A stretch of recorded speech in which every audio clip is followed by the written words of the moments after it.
Tucker Swanson McNair Carlson, born May 16, 1969, is an American conservative television host and political commentator who has hosted the nightly political talk show Tucker Carlson Tonight on Fox News since 2016. Carlson became a print journalist in the 1990s, writing for the Weekly Standard. He was a CNN commentator from 2000 to 2005, and co-host of the network's primetime news debate program Crossfire from 2001 to 2005. He would later host the nightly program Tucker on MSNBC from 2005 to 2008. He has been a political analyst for Fox News since 2009, appearing as guest or guest host on various programs before the launch of his current show. In 2010, Carlson co-founded and served as the initial editor-in-chief of the conservative news and opinion website The Daily Caller, until selling his ownership stake and leaving in 2020. He has written 2 books, a memoir titled Politicians, Partisans, and Parasites, 2003, and a political book titled Ship of Fools, 2018. An advocate of U.S. President Donald Trump, Carlson has been described by Politico as perhaps the highest-profile proponent of Trumpism and willing to criticize Trump if he strayed from it. He is also said to have influenced some key policy decisions by Trump. As of 2020, Tucker Carlson Tonight is the most watched cable news show in the United States. Carlson's controversial statements on race, immigration, and women have led to advertiser boycotts against the show. A vocal opponent of progressivism, Carlson has been called a nationalist, originally a proponent of libertarian economic policy and a supporter of Ron Paul. Carlson would come to criticize the ideology as being controlled by the banks and became an active adherer to protectionism. He espouses anti-interventionist views, and has renounced his initial support of the Iraq War. Carlson was born in San Francisco, California. His great-great-grandfather Caesar Lombardi immigrated to New York from Switzerland in 1860. From Lombardi, Carlson descends from Swiss-Italian ancestry. He is the elder son of Richard Warner Carlson, a former Gonzo reporter who became the director of The Voice of America, president of the Corporation for Public Broadcasting, and the U.S. ambassador to the Seychelles. Carlson's paternal grandparents were Richard Boynton and Dorothy Anderson, teenagers who placed his father in an orphanage, where he was adopted when he was 2 years old by the Carlsons. Richard Carlson's adoptive father was a wool broker. Carlson's mother was artist Lisa McNair, née Lombardi. He also has a brother, Buckley Peck Carlson, later, Buckley Swanson Peck Carlson, who is nearly 2 years younger. In 1976, Carlson's parents divorced after the 9-year marriage reportedly turned sour. Carlson's father was granted custody of Tucker and his brother. Carlson's mother left the family when he was 6, wanting to pursue a bohemian lifestyle.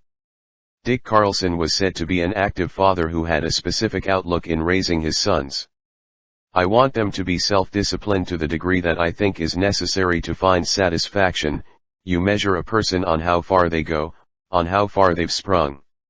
My parents, the Carlsons, they instilled a modesty in me that, at times, gets in my way. I know it's immodest of me to say it, but it's difficult sometimes when you want to beat your own drum and say what you really think." In 1979, Carlson's father married divorcee Patricia Caroline Swanson, an heiress to Swanson Enterprises. Swanson is the daughter of Gilbert Carl Swanson and the niece of Senator J. William Fulbright. When Carlson was in first grade, his father moved Tucker and his brother to La Jolla, California, and raised them there. In La Jolla, Carlson attended La Jolla Country Day School and grew up in a home overlooking the La Jolla Beach and Tennis Club. His father owned property in Nevada, Vermont, and islands in Maine and Nova Scotia. Carlson was briefly enrolled at College du Léman, a boarding school in Switzerland, but says he was kicked out. He attained his secondary education at St. George's School, a boarding school in Middletown, Rhode Island. There, Carlson started dating his future wife, Susan Andrews, who was also the headmaster's daughter. He then went to Trinity College in Hartford, Connecticut, where he graduated in 1991 with a BA in history. After college, Carlson tried to join the Central Intelligence Agency, but his application was denied, after which he decided to pursue a career in journalism with the encouragement of his father. Television career. Carlson began his journalism career as a fact-checker for Policy Review, a national conservative journal then published by the Heritage Foundation and since acquired by the Hoover Institution. He later worked as a reporter at the Arkansas Democrat-Gazette newspaper in Little Rock, Arkansas, before joining the Weekly Standard News magazine in 1995-20. Carlson actively sought a role with the publication after initially hearing of its founding, fearing he'd be written off as a wingnut if he joined the American Spectator. Carlson's interview with then-Governor George W. Bush for Talk magazine quoted Bush mocking Carla Faye Tucker, who was executed in Bush's state of Texas, and frequently using the F-word. The piece led to bad publicity for his 2000 presidential campaign and prompted a response from Bush: "Mr. Carlson mischaracterized me. He's a good reporter, he just misunderstood about how serious that was. I take the death penalty very seriously." Among liberals, Carlson's piece received praise, with Democratic consultant Bob Shrum calling it vivid. Carlson was in actuality warm toward Bush and didn't intend for the interview to have the impact it did, saying, "I thought I'd be ragged for writing a puffy piece. My wife said people are going to think you're hunting for a job in the Bush campaign."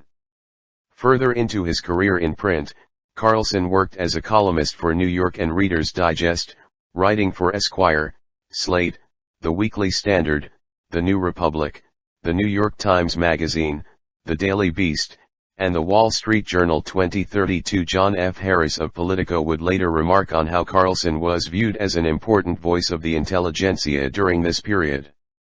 In his early television career he wore a bow ties, a habit from boarding school he continued on air until 2006. In 2000, Carlson co-hosted the short-lived show The Spin Room on CNN 20. In 2001, he was appointed co-host of Crossfire, in which Carlson and Robert Novak represented the political right, alternating on different nights, while James Carville and Paul Begala, also alternating as hosts, represented the left during the same period. He also hosted a weekly public affairs program on PBS, Tucker Carlson, Unfiltered. Jon Stewart debate.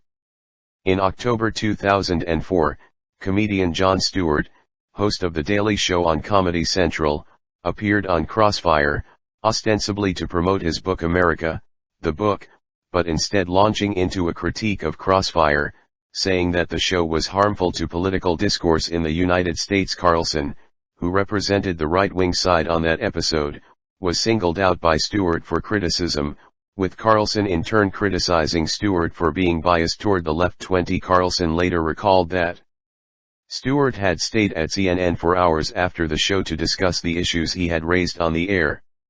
"It was heartfelt," Carlson said. "Stewart needed to do this." In 2017, the New York Times referred to Stewart's on-air dressing down of Carlson as an ignominious career moment for Carlson. In the view of the NYT, Stewart's criticism led to the cancellation of the show.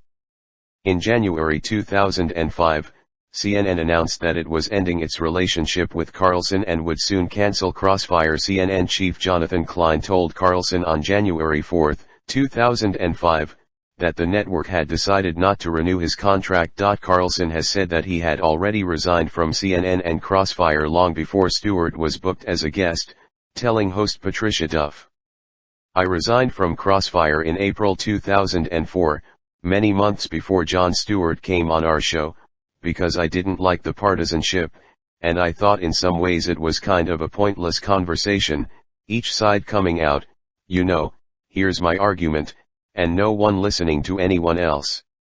CNN was a frustrating place to work." MSNBC, 2005, 2008. Main article, Tucker, 2005 TV program. Carlson's early evening show, Tucker, originally titled The Situation with Tucker Carlson, premiered on June 13, 2005 on MSNBC. He also hosted a late afternoon weekday wrap-up for the network during the 2006 Winter Olympics, during which he attempted to learn how to play various Olympic sports. In July 2006, he reported live for Tucker from Haifa, Israel, during the 2006 Lebanon war between Israel and Hezbollah in southern Lebanon. While in the Middle East, he also hosted MSNBC Special Report, Mideast Crisis. He appeared regularly on Verdict with Dan Abrams as a panelist in political discussions. Tucker was cancelled by the network on March 10, 2008 due to low ratings 46, and the final episode aired on March 14, 2008. Brian Stelter, writing for the New York Times, wrote that during Mr. Carlson's tenure, MSNBC's evening programming moved gradually to the left. His former time slots, 6 and 9 p.m., were then occupied by two liberals, Ed Schultz and Rachel Maddow. Carlson said the network had changed a lot and they didn't have a role for me. 47. Television Outside Journalism, 2006, 07. Carlson was a contestant on Season 3 of the reality show Dancing with the Stars, which aired in 2006. He was paired with professional dancer Elena Grynenko. Carlson took 4-hour 8-day ballroom dance classes in preparation for the competition. In an interview a month before the show began, he lamented that he would miss classes during a 2-week-long MSNBC assignment in Lebanon, noting that it's hard for me to remember the moves. Carlson said he accepted ABC's invitation to perform because I don't do things that I'm not good at very often. I'm psyched to get to do that. Carlson was the first contestant eliminated, on September 13, 2006. Carlson had a cameo appearance in the Season 1 episode Hardball of 30 Rock and in a Season 9 episode of The King of Queens, both playing himself. Fox News Channel, 2009, present. In May 2009, Fox News announced that Carlson was being hired as a Fox News contributor. He was a frequent guest panelist on Fox's late-night satire show Red IW/Greg Gutfeld, made frequent appearances on the All-Star Panel segment of Special Report with Bret Baier, was a substitute host of Hannity in Sean Hannity's absence, and produced a Fox News special entitled Fighting for Our Children's Minds. In April 2013, Carlson replaced Dave Briggs as a co-host of Fox and Friends Weekend, joining Elizan Camerota and Clayton Morris on Saturday and Sunday mornings. Tucker Carlson Tonight, 2016, present. Main article, Tucker Carlson Tonight. On November 14, 2016, Carlson began hosting Tucker Carlson Tonight on Fox News. The premiere episode of the show, which replaced On the Record, was the network's most watched telecast of the year in the time slot with 3.7 million viewers. Tucker Carlson Tonight aired at 7 p.m. ET each weeknight until January 9, 2017, when Carlson's show replaced Megyn Kelly at the 9 p.m. ET time slot after she left Fox News. In January 2017, Forbes reported that the show had scored consistently high ratings, averaging 2.8 million viewers per night and ranking as the number 2 cable news program behind The O'Reilly Factor in December. In March 2017, Tucker Carlson Tonight was the most watched cable program in the 9 p.m. time slot. On April 19, 2017, Fox News announced that Tucker Carlson Tonight would air at 8 p.m. following the cancellation of The O'Reilly Factor. Tucker Carlson Tonight was the third highest rated cable news show as of March 2018. In October 2018, Tucker Carlson Tonight was the second highest rated cable news show in prime time, after the Sean Hannity Show with Sean Hannity, with 3.2 million nightly viewers by the end of 2018. The show had begun to be boycotted by at least 20 advertisers after Carlson said Mexican immigration makes the country poorer, dirtier, and more divided. According to Fox News, the advertisers only moved their ad buys to other programs.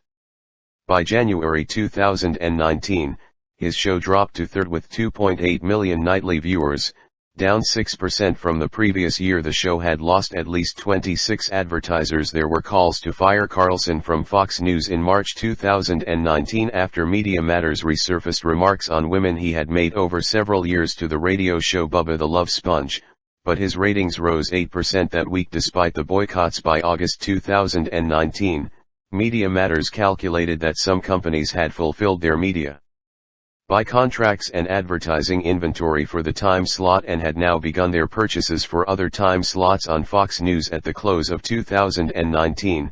Carlson's Nielsen ratings among all viewers 25-54 placed him second only to Fox's The Sean Hannity Show among cable news shows. Beginning the week of June 8-14, 2020, Tucker Carlson Tonight became the highest-rated cable news show in the U.S., with an average of 4 million viewers, beating out the shows hosted by fellow Fox News pundits Hannity and Ingram. This came in the wake of Carlson's remarks criticizing the Black Lives Matter movement, which had caused some companies to pull their advertising from the show, including the Walt Disney Company, T-Mobile, and Papa John's. In July 2020, Carlson's head writer, Blake Neff, resigned after CNN Business reported that he had been using a pseudonym to post remarks described as racist, sexist, and homophobic on AutoAdmit, a message board known for its lack of moderation of offensive and defamatory content. The incident drew renewed scrutiny to Carlson's program, already under pressure from sponsors because of Carlson's remarks about Black Lives Matter. 67-68 Neff had also previously been a writer on the Daily Caller. Carlson condemned Neff's posts on the second episode of Tucker Carlson Tonight that aired after the posts were initially reported.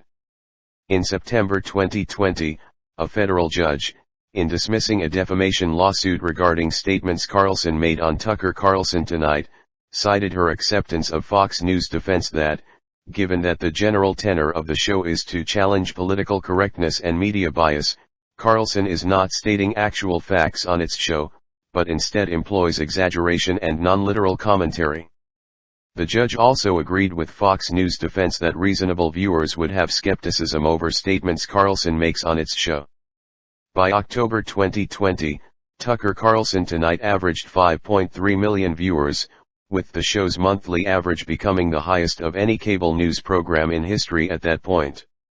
In the 25-54 demographic, the show maintained an average viewership of just over 1 million, with 670,000 being between the ages of 18-49. Carlson's program saw a dip in viewership following the aftermath of the 2020 election, losing out to Anderson Cooper 360 degrees in the 25-54 demographic, which Carlson had maintained a hold of the prior month. 76 This coincided with Carlson's distancing himself of President Donald Trump's post-election legal fights, in which Carlson said the election was not fair, but acknowledged it still wouldn't produce a Trump victory. In 2020, Tucker Carlson Tonight and The Sean Hannity Show became the first cable news programs to finish a full year with viewership in excess of 4 million.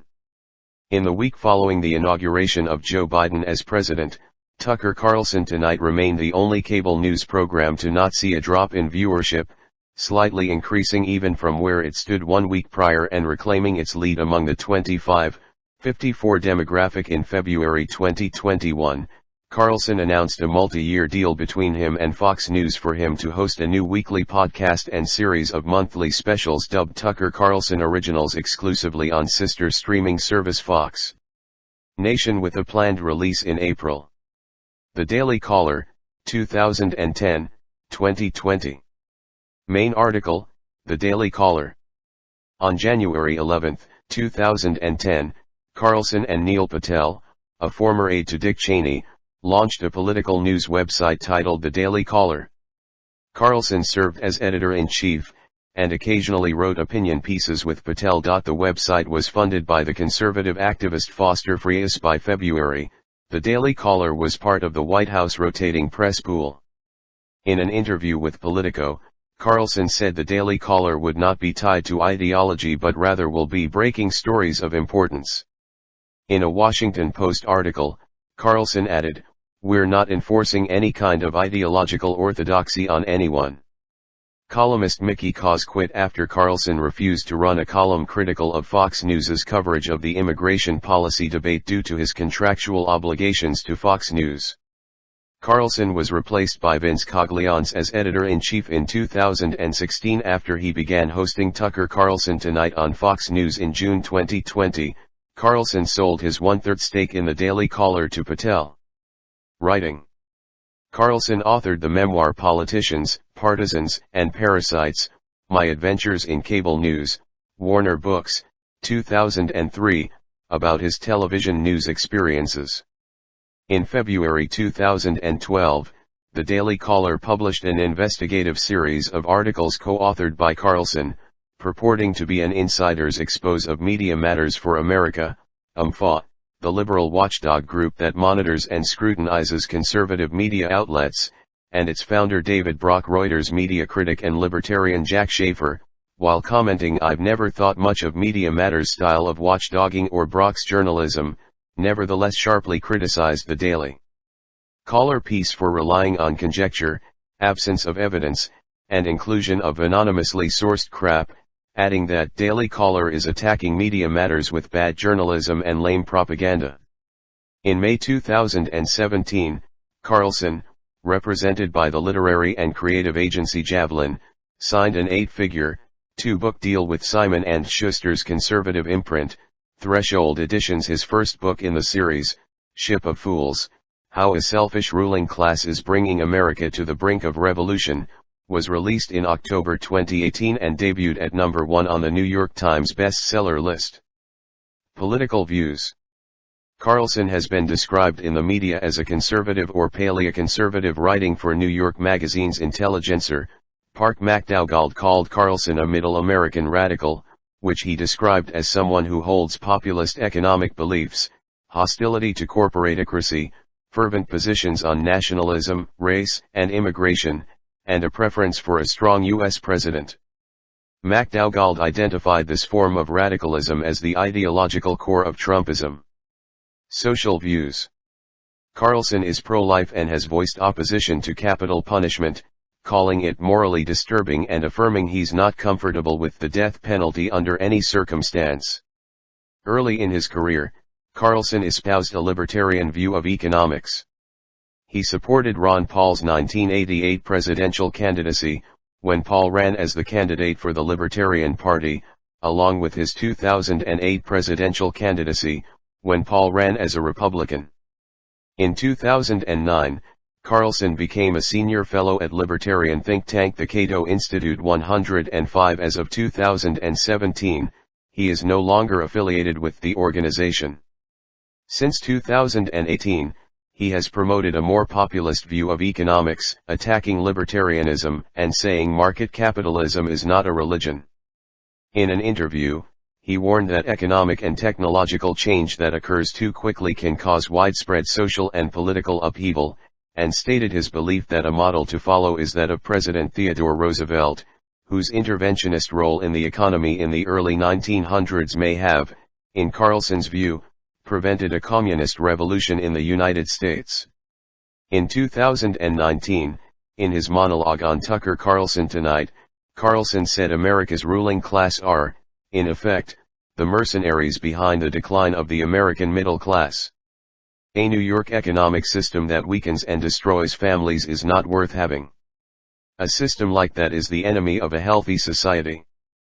He also criticized what he called the private equity model of capitalism, using the example of Bain Capital to describe a pattern of corporate behavior in such organizations. Take over an existing company for a short period of time, cut costs by firing employees, run up the debt, extract the wealth and move on, sometimes leaving retirees without their earned pensions. Meanwhile, a remarkable number of the companies are now bankrupt or extinct. He attacked payday lenders for loaning people money they can't possibly repay, and charging them interest that impoverishes them. Carlson has also praised Democratic presidential candidate Elizabeth Warren's economic plan and her book The Two-Income Trap as one of the best books I've ever read on economics. Environment. On his show, Carlson frequently hosts guests who downplay the scientific consensus on climate change, and he has also done that repeatedly himself. Carlson did not vote in the 2004 election, citing his disgust with the Iraq War, his disillusionment with the once small government Republican Party, and his disappointment with President George W. Bush and like-minded conservatives. "I don't know what you consider conservative, but I'm not much of a liberal, at least as the word is currently defined. For instance, I'm utterly opposed to abortion, which I think is horrible and cruel. I think affirmative action is wrong. I'd like to slow immigration pretty dramatically. I hate all nanny state regulations, such as seatbelt laws and smoking bans. I'm not for big government. I think the US ought to hesitate before intervening abroad. I think these are conservative impulses. So by my criteria, Bush isn't much of a conservative. In 2003, speaking about John McCain and his failed 2000 presidential bid, Carlson stated, "I liked McCain. And I would have voted for McCain for president happily, not because I agree with his politics.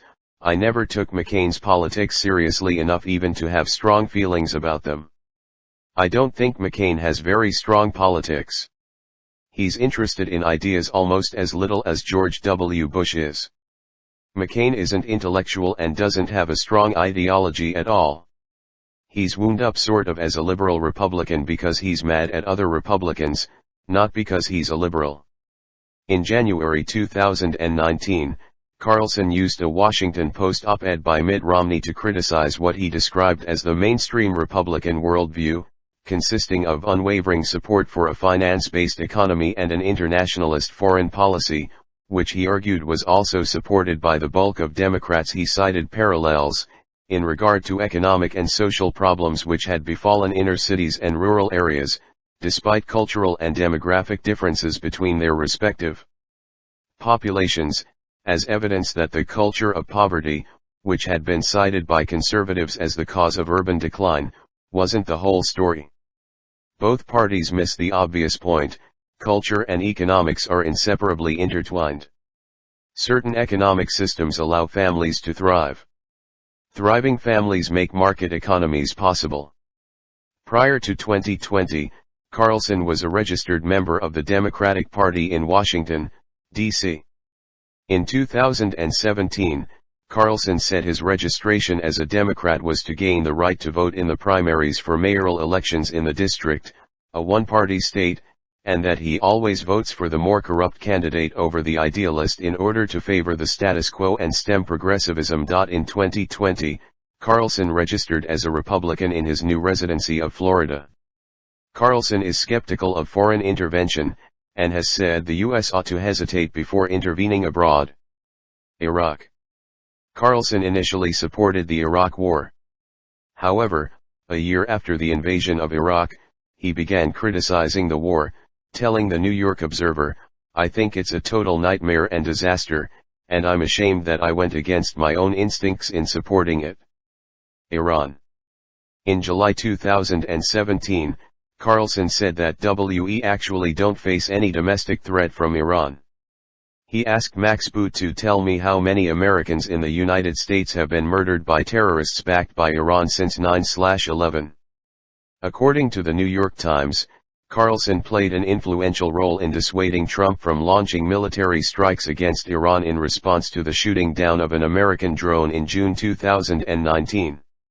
Carlson reportedly told Trump that if he listened to his hawkish advisors and went ahead with the strikes, he would not win re-election. Carlson referred to the 2020 assassination of Qasem Soleimani as a quagmire. He criticized the chest beaters who promote foreign interventions, particularly Senator Ben Sasse, RNA, and asked, by the way, if we're still in Afghanistan, 19 years, sad years, later, what makes us think there's a quick way out of Iran? Mexico. Carlson supported the proposed expansion of the Mexico-United States barrier, citing the Israeli West Bank barrier as an example. Carlson argued, "The estimated cost of a border wall is about $25 billion. That is estimated, so let's say it is twice that. That is still a tiny fraction of the price of the pointless stalemate we're now waging in Afghanistan.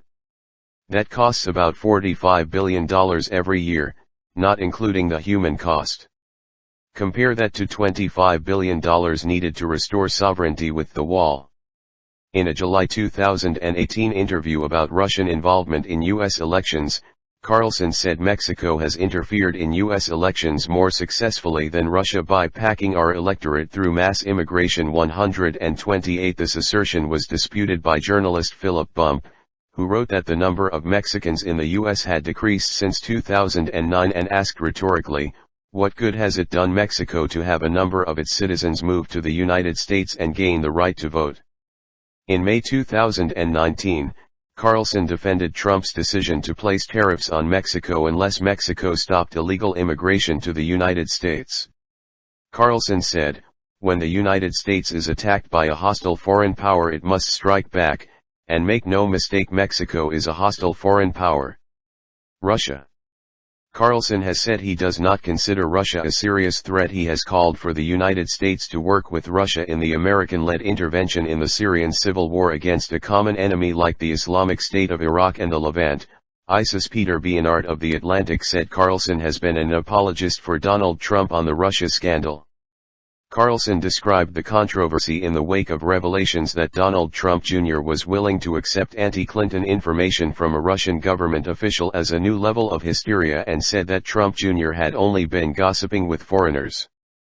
In May 2019, after Robert Mueller gave a statement saying the special counsel investigation on Russian interference in the 2016 election did not exonerate President Donald Trump of obstruction of justice, Carlson called Mueller sleazy and dishonest. At the beginning of December 2019, Carlson stated the irony, of course, is that Putin, for all his faults, does not hate America as much as many of these people do, meaning liberals. They really dislike our country.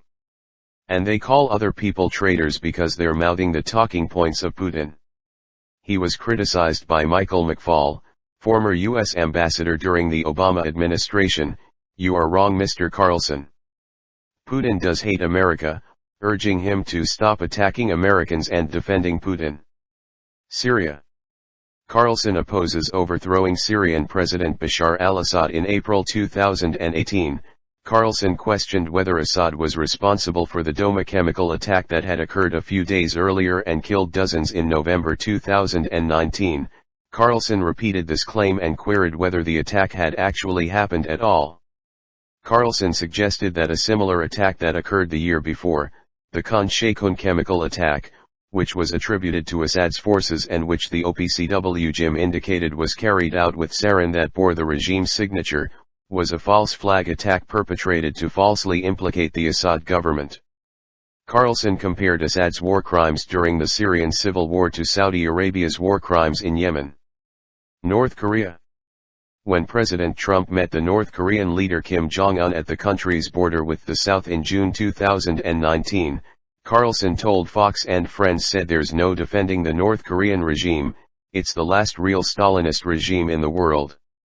It's a disgusting place obviously, but you've got to be honest about what it means to lead a country. It means killing people. Carlson went on to argue that although not on the scale that the North Koreans do, but a lot of countries commit atrocities, including a number that the United States are closely allied with. China. Carlson has said normalization of relations with China following President Richard Nixon's 1972 visit led to unforeseen consequences, and that America became progressively worse off for it. He criticized LeBron James for speaking out against Daryl Morey, the latter having tweeted in support of the 2019-20 Hong Kong protests and referred to former CEO of the Walt Disney Company, Bob Iger, as a propagandist for the Chinese Communist Party. Carlson is a frequent critic of immigration. Carlson has been accused by Eric Wemple of The Washington Post and by writers for Vox of demonizing immigrants, both legal and illegal. Terry Smith, law professor at St. Thomas University, has characterized Carlson's rhetoric as an example of white identity politics. According to University of Michigan professor Alexandra Stern, Carlson propagates demographic fear.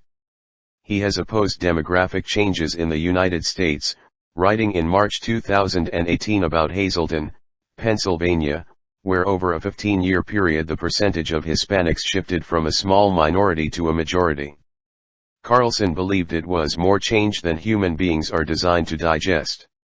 In 2018, Carlson suggested that mass immigration makes the United States dirtier, poorer, and more divided. In response to criticism of this, he has said that we're not intimidated and we plan to try to say what's true until the last day. And the truth is, unregulated mass immigration has badly hurt this country's natural landscape. Of illegal immigration, Carlson said in May 2019, "The flood of illegal workers into the United States has damaged our communities, ruined our schools, burdened our healthcare system and fractured our national unity." In December 2019, he falsely claimed that immigrants were responsible for making the Potomac River dirtier and dirtier. Heidi Barish of the Southern Poverty Law Center said that Carlson probably has been the #1 commentator mainstreaming bedrock principles of white nationalism in the U.S., and accused him of promoting the white genocide conspiracy theory, the idea that white people are under attack by minorities and immigrants. Critics have accused Carlson's show of promoting racism, a charge which he has denied. Neoconservative pundit Bill Kristol described the views Carlson expressed on his show with these words: "I don't know if it's racism exactly, but ethno-nationalism of some kind, let's call it." Carlson responded that Kristol had discredited himself years ago. Carlson has denied being a racist and has said he hates racism. In call-in segments Carlson made from 2006 to 2008 on the radio show Bubba the Love Sponge, Carlson said Iraq was not worth invading because it was a country made up of semi-literate primitive monkeys who don't use toilet paper or forks.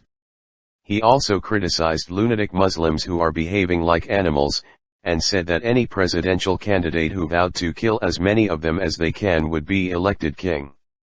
Recordings of these segments were released online in March 2019 by the progressive media Matters for America.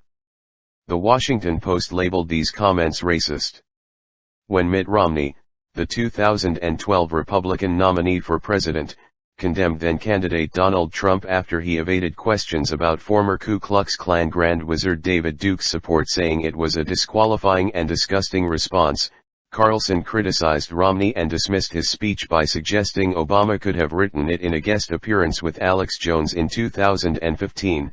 He described the Obama administration: "They categorize people by race in a way that, you can't even imagine. 30 years ago you would have said, wait a second, that's like Nazi stuff." South Africa, 2018.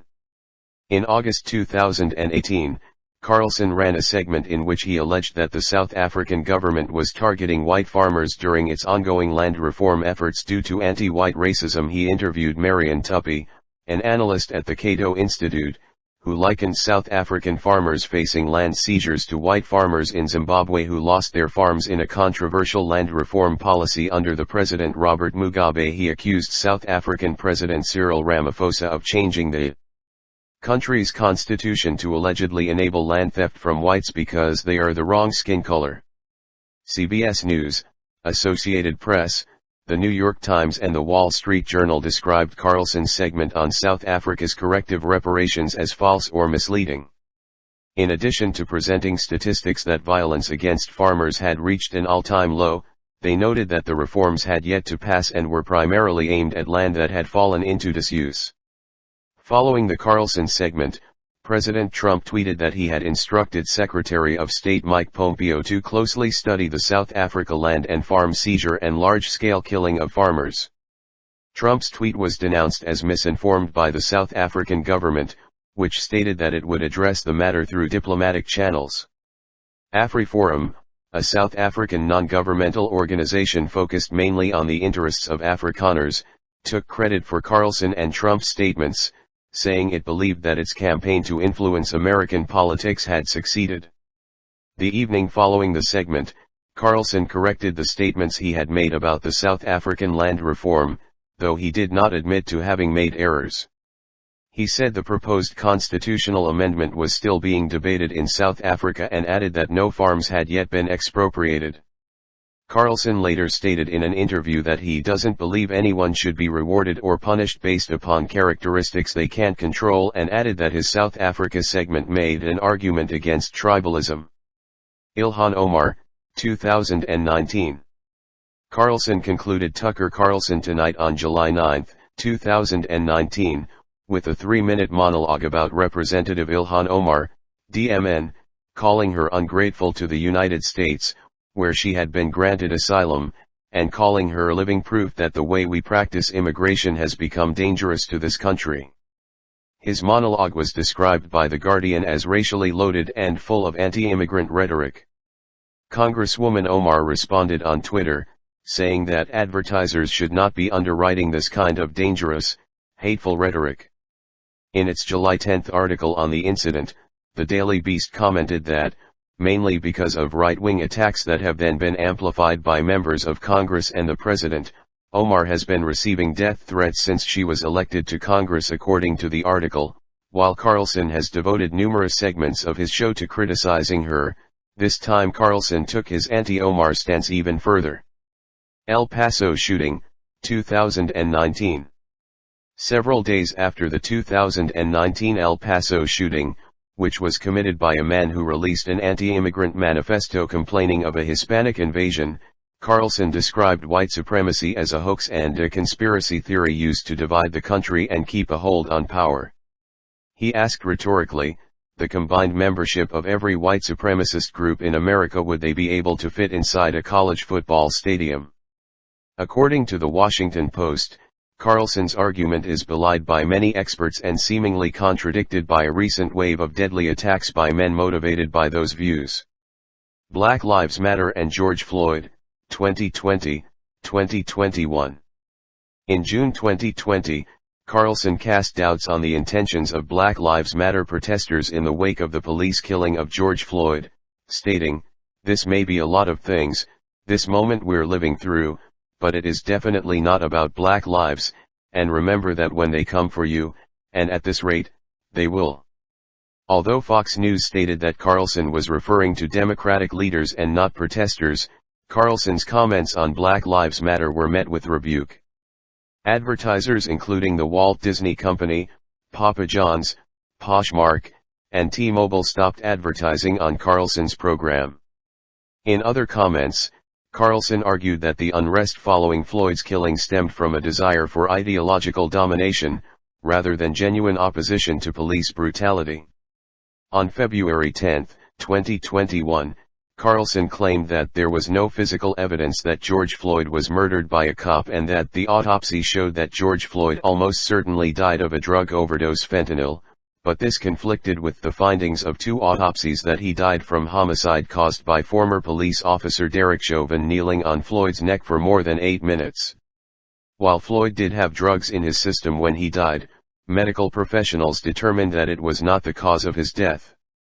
COVID-19 pandemic. Carlson has criticized government officials and other media for not taking the COVID-19 pandemic in the United States seriously enough, while blaming China for causing the pandemic.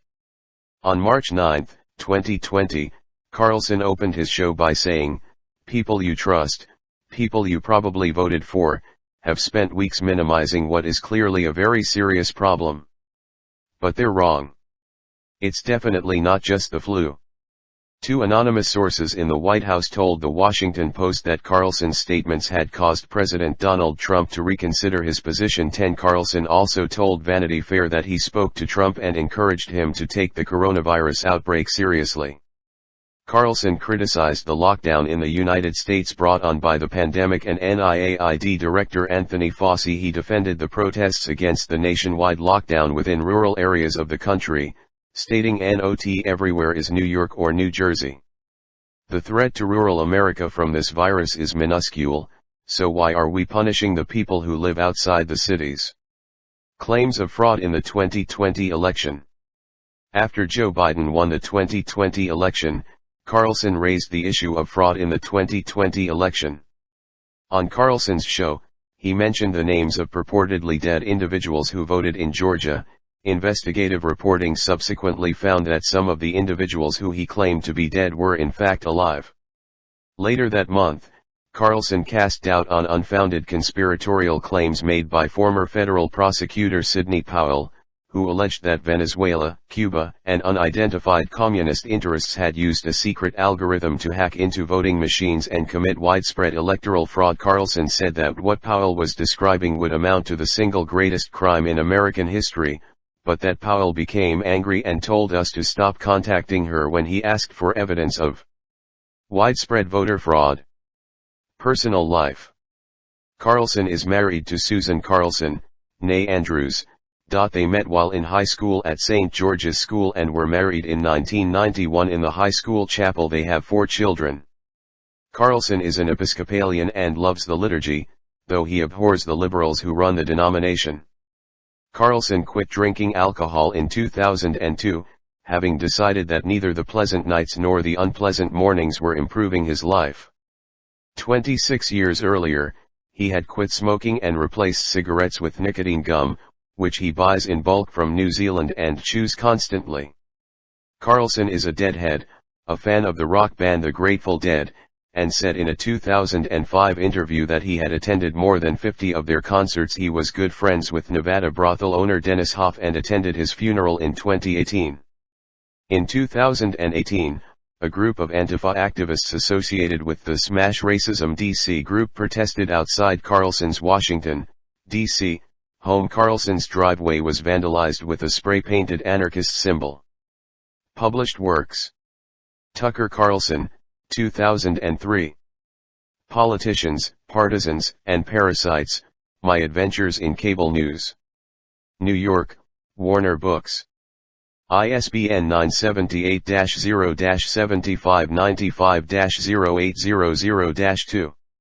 Tucker Carlson, 2018. Ship of Fools, How a Selfish Ruling Class is Bringing America to the Brink of Revolution. New York, Simon & Schuster. ISBN 978-1-501-18366-9.